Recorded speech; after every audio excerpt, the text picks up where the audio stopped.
Hello there. Today I am joined by Susanna Franco, who is a senior lifestyle and PR executive.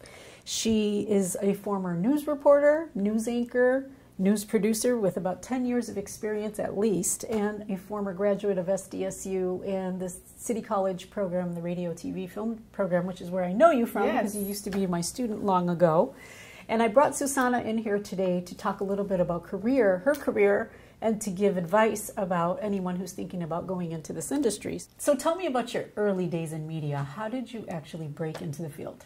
It started in high school. I loved to write, and my English teacher noticed, she's like, "You love to write?" I'm like, "I do." And she said, "You should join my journalism class, my print journalism." I'm like, "Print journalism? What's that?"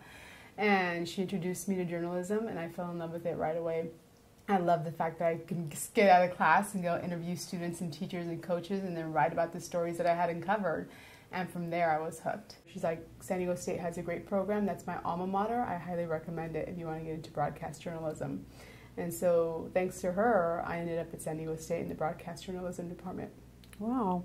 And then you found your way to City somehow, right? Yes. Some more experience over I there. knew that after having one internship, I knew I needed more hands-on experience. So a friend, Tony Sanchez, told me about News Scene, where you can actually be part of a half-hour news program, and that really intrigued me. And so I went there, I spoke with you, and I loved the whole concept about being able to try my hand at anchoring, producing, reporting, and even behind the camera and editing. And that's where I was able to get a resume tape, and that helped me land my first job in Yuma, Arizona. What was that like? That was interesting. So a lot of people was like, you have to go to a small town, a small market to cut your teeth, to hone your skills. And obviously everybody's like, no, I want to stay in San Diego, or I want to stay in the bigger markets, because I had had internships. I started working at KUSI as a producer, writer-producer. So actually, going back, I interned at KUSI, then I got my first gig writing, and then moved up to producing, and I stayed there for 3 years. And that was while I was taking News Scene, so I was doing that hand in hand. And then I found out about a job in Yuma, and thanks to you, who pushed me and said, give that news director a call. You always need mentors, somebody who's always guiding you, because there's that fear of like, what if I don't make it? So I gave that news director a call. I said, I have a resume tape, let me drive up there and, let's meet in person. I did, and a week later they called me and said, we want to hire you. And moving to Yuma was interesting because you're really not learning everything from scratch, because you get that in your internships and you get that when you're working in the field, whether you're producing or writing. But being on camera, you really get to build your confidence. You really get to hone your skills, get the deer of the headlights out of the way, that look, and just build your confidence, which is so important when you're trying to make that jump to your next market and to get to your goal market, what we call it. I was able to do that after 2.5 years in Yuma, come back to San Diego, and I was lucky enough to get a job at CW as an anchor reporter. Now, the work that's expected of you when you get to San Diego as you're going to the higher markets, what was the difference? So in Yuma, you're expected to do everything. You wear several hats. So I booked for the show, I produced the show, I anchored the show, and I also went out and reported. So going from the anchor desk, I would grab a camera if there was some breaking news, and I'd run out and cover stories in 110, 120 degree weather. And I think so there's a lot of students and a lot of just people in general who have no idea that some reporters have to actually shoot and edit their own material. You're a one-man band. And I preferred it that way because I wanted to learn every aspect of a newsroom, of being in the field, and it makes you a stronger journalist, being able to, and then when you do eventually jump up to a bigger market, you don't have to wear all those hats. You can work better with the photographer, you can work better with the editor, because you've been there, you've been in their seat. So it's just a better relationship, and you understand the work that goes into it. And you mentioned something, we probably could talk about this in a whole separate interview for 5 or 7 minutes, but you mentioned a demo reel, that you took your demo reel to Yuma. If someone's going to try to put a reel together to show themselves and show their skills, what should people put on the reel? From reporting to weather to sports to anchoring, everything that you've done, to show the news director your skills, what you're capable of, how you sound on camera, how you look on camera, and the type of stories that you can tell in a concise way. I did that. My first reel that I did was as an intern at the WB when we had a WB here in San Diego. I knew I wanted to take that internship seriously. A lot of students don't. They just go in there and maybe like, oh, I'll meet some people. But no, I tagged along with the reporters. I tagged along with the anchors, and I said, I want to learn from you. And I really wanted to take something out of it and something tangible. So I went in there, I did a semester, and I came out with a demo reel. And that helped me understand what I needed to do, because I'm like, I know I need to get a demo reel in the hands of a news director in order for them to take me seriously and see that I'm serious about my professional career. Mm-hmm. And going to Yuma is probably similar to San Diego in that there's a border town nearby, a lot of Latinos. How useful was being bilingual? Oh, it was, I mean, it helped me tremendously being able to communicate with people on both sides, and just the type of stories that I'm able to cover and pitch, and being able to communicate and interview those people and then translate into English is, I mean, to me, it's really helped me in my career land those specific jobs in those towns. So I know that things ended at CW here because they ended up closing the building basically and selling and all that. And so you and a lot of other people were kind of left hanging at that point. And you decided to make a very interesting transition. Instead of just going across the street to another station, you ended up breaking into a whole different field of public relations. How did that happen? Well, it was an interesting time in my life where I had started a family. I had 2 kids, Emma and Sebastian, and the hours, even though a lot of people think going into TV news, it's a glamorous job, it's a glamorous field.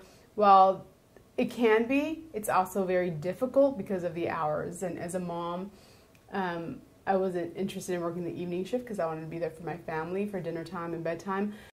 And that's ultimately what compelled me to make that switch from journalism, from TV to PR, just because I didn't want to wake up at 3 o'clock in the morning anymore. I wanted to give them my energy and my attention, and working remotely as a PR agent sounded magnificent at the time. I'm glad I made the switch, and it's a good balance. I do feel like I have the best of both worlds. I say I'm a stay-at-home mom with a career. While they're in school or in daycare, I work, 4 or 5 hours. It's amazing what you can do if you just dedicate your time in 4 or 5 hours. You can probably get more done than you do in an 8-hour day in the office. And I'm blessed enough to work for a company that allows me to do that. And the transition was fairly easier than I thought and anticipated, because as also here in CW, I wore several different hats. I booked for the weekend morning, I anchored, and I reported during the weekday. So booking, I worked very closely with PR executives and agents in town, and so I would see the type of work that they'd send my way. So I try to emulate that when I transitioned into PR, and that really helped me. The fields are very closely aligned. It's under the media umbrella, so I feel like a lot of people do transition from journalism, broadcast journalism, into PR. It's an easy transition, and I love it. I do it remotely. I help people. I do media coaching for clients. I help them get media attention, whether it's on TV, radio, print, or with influencers and bloggers now, which are a huge, huge aspect in the media world. Let's talk about that a little bit. Tell me about these influencers. I keep hearing you talk about these influencers, and I didn't even know what that was until the first time I went to your company. They are really changing the game. They're really changing the way brands and companies reach out to millennials and just to consumers in general. A lot of millennials don't want to be advertised to or marketed to anymore. They want to be told a story. And that's where having that journalism background is really important, and it's really useful for you in your career. I don't want to sit here and say, this is a great product because it's shiny, it's new. Like, those are just boring talking points. Tell me a story that's compelling, that's really going to drive somebody to go out there, click on your website, and purchase something. Like, how can they relate to your story? And that's what makes people, want to know more about your brand. And there are brands and companies that say, hey, can you talk about my company, or can you support my company? I'll send you some samples. And when somebody who has 100,000 followers on their social media post something about a jewelry line or, you know, a makeup line, there's people that follow them that will tend to buy that product. And is there proof that, let's say those earrings, that I'm a company that makes jewelry and I ask you, can you wear them and can you post it on Instagram? Tag me. Is there proof that the sales skyrocket? Yes, there is a return on investment. That's a terminology that we use, ROI. What's my return on investment? Social PR, it's what we call it now. And it's huge. And a lot of brands do see a big return on their investment.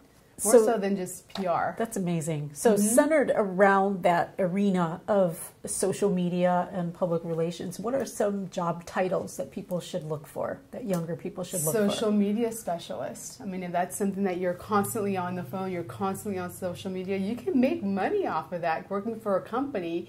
Somebody in our generation where we're just like, that's not our thing, and you're good at that, then somebody might want to hire you for those skills. It's a skill set that you're building that is useful for you. And also, you love taking a lot of selfies, a lot of pictures. There's companies that say... There's a lot of you that like to take selfies. Yes, selfies. They'll say, hey, I need some pictures taken, some really cool pictures in a trendy way. And that's a job now. Wow. Somebody who can build website content on your website in a really fun aspect, in a really fun way where it'll catch somebody's attention. It seems like anything can catch anybody's attention nowadays if it's just done with taste, right? Absolutely. And unfortunately, there is some public relations where it's not so much with taste, but a little it still gets out there. Right. Which is probably not something your company pushes. And that's the thing. There's so much out there, and they're entrepreneurs too. It's a field that I really was open to when I jumped into PR, because I work with a lot of small to medium-sized companies where they're entrepreneurs who have an idea and made it come to fruition because they saw a need and they filled that need. And it's really inspiring to me, and it really is something that a lot of people are doing now. Yes, that's hard to believe. Yeah, the biggest influencer is a 7-year-old Ryan's toy reviews, and he unboxes toys, and he's making $22 million a year, him and his family. So because of your experience being in front of the camera, you're now being pulled into doing some of these lifestyle segments, so that's which where is on TV. Right? Yes, that's where my unique title comes as Senior Lifestyle and PR Executive. I do a lot of TV segments. For example, right now, the holidays, I must have done 15 TV segments with holiday gift idea roundups, where I've traveled from KTLA to Good Morning Arizona to a lot of here in San Diego, where we present some brands and say these are great gift ideas and this is why. And the clients love that because they know that I have credibility having been on camera and that I will present their brands in a very credible way. Do you have any final thoughts or advice for anybody who might be watching, either a student getting out of university or even somebody that's wanting to switch careers from journalism to PR? Any final thoughts? I would say if it's something that you're really open to, go try it out first. Go do an internship or shadow somebody who's in the field to see if it's for you.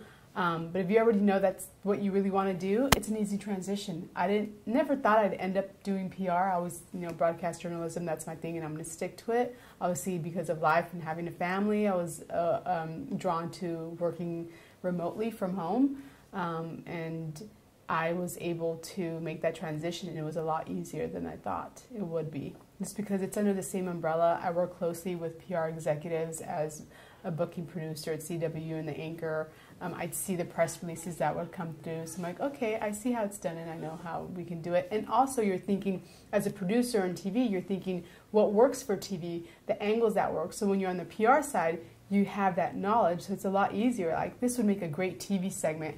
And you set it all up for them. And there's no way the producer can say no to that. Like, you've basically done all the work for me. Thanks. Come on in.